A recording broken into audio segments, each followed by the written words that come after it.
আলা রাব্বিহিম ইয়াতাওয়াক্কালুন, একমাত্র কেবলমাত্র ভরসা করবে কার উপর?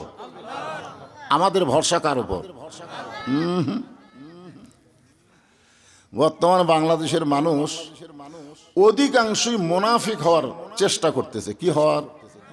মুনাফিক।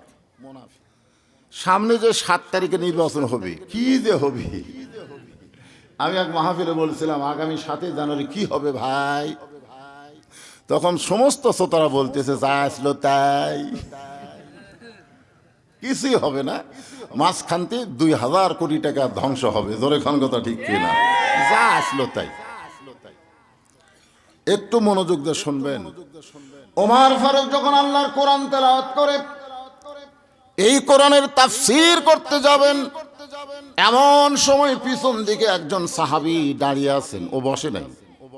ওমর ফারুক বললেন,